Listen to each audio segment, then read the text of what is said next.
Ajaran Al-Zaitun masuk paham radikalisme, BNPT, Panji Gumilang pura-pura cinta NKRI. Jadi ini kan persoalan yang berlarut-larut di mana negara tidak punya ketegasan dan yang sebetulnya harusnya dilakukan. Karena apa? Karena berpotensi untuk jatuhnya korban dari masyarakat.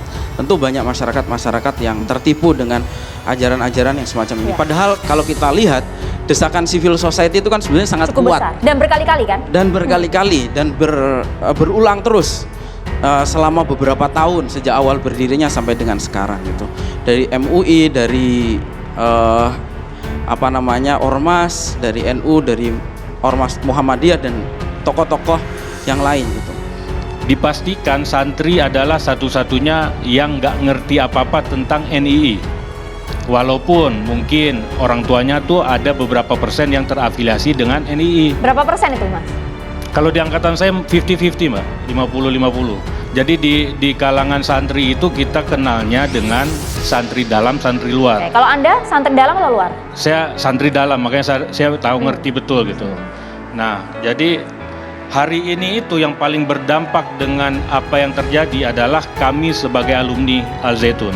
Karena satu-satunya yang legal atau formal terlihat di masyarakat itu ya kami gitu. Kami punya ijazah, kami di profil Facebook, di LinkedIn, apa semuanya kami pernah sekolah di Al-Zaitun. Begitu. Dicantumkan, Mas ya? Ya, dicantumkan gitu ya. Nah, kami posisinya sekarang tuh seperti sandwich.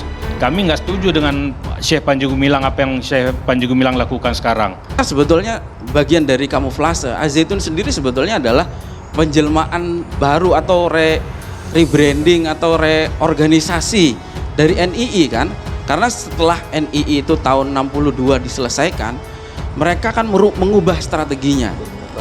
Bermetamorfosis. Dulu ada Kertoswiryo, kemudian Daud Bere, ada Jailani, kemudian sekarang dilanjutkan oleh Panji Gumilang.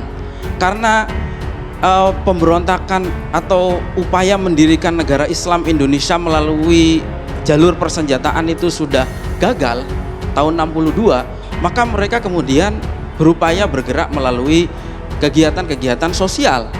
Misalnya dulu MIM ya, dulu pernah didirikan.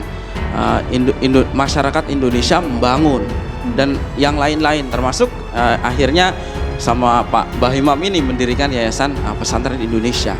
Santri yang NI dan non NI memang dibedakan, walaupun katakan bisa makan semua. Saya sendiri saksi hidup, saya pernah nganter 16 santri itu dugem di tempat pelacuran terbesar di Indramayu, namanya CI Cilegeng Indah. Ya bisa jadi itu oknum anak-anak nakal, tapi itu fakta dan terjadi. Dan di NI sendiri memang teorinya itu dari Panji Gumilang nggak menyampaikan silakan ngerampok, silakan nyuri, tapi mengatakan bahwa harta orang di luar kelompok, termasuk orang tua yang belum berbaiat itu kafir semua, dicuri nggak apa-apa. Nah dulu tahun 2000 sampai 2002 ketika saya masih di dalam, itu mohon maaf setiap hari kerjaan kita ngerampok. Karena target kita kalau misalnya satu bulan harus bawa 10 miliar, dapatnya misalnya 1 miliar, itu nggak berani pulang kita. Di sisi lain kalau kita lihat juga ini kan sebetulnya sudah, kalau sekarang soal Al-Zaitun ini sudah bukan samar-samar lagi. Faktanya sudah terang benderang dan sudah bahkan Panji ini sudah mempropagandakan ajaran-ajarannya ke publik. Nah, ini persoalan yang menurut saya menjadi serius. Kalau seseorang meyakini sesuatu lalu disimpan sendiri, itu konsekuensinya pribadi. Tetapi ketika sudah dipropagandakan, maka sebetulnya ada konsekuensi yang meluas dan ini perlu campur tangan pemerintah. Direktur Deradikalisasi Badan Nasional Penanggulangan Terorisme atau BNPT Brigjen Pol R. Ahmad Nur Wahid mengatakan bahwa ajaran terdapat di Mahdat Al-Zaitun dapat dikategorikan sebagai paham radikalisme namun tak bisa ditindak dengan Undang-Undang Tindak Pidana Terorisme. Ajaran Al-Zaitun belum masuk ke dalam kategori terorisme sehingga tidak dapat diproses dengan Undang-Undang Tindak Pidana Terorisme, kata Ahmad dikutip dari Merdeka.com Senin 26 Juni 2023. Karena itu, kasus di Al-Zaitun dapat ditangani oleh Kepolisian Umum dengan menerapkan undang-undang selain Undang-Undang Terorisme seperti Undang-Undang Nomor 16 Tahun 2017 tentang Organisasi Kemasyarakatan dan Undang-Undang Nomor 1 Tahun 1946 tentang hukum pidana dalam membuat kegaduhan.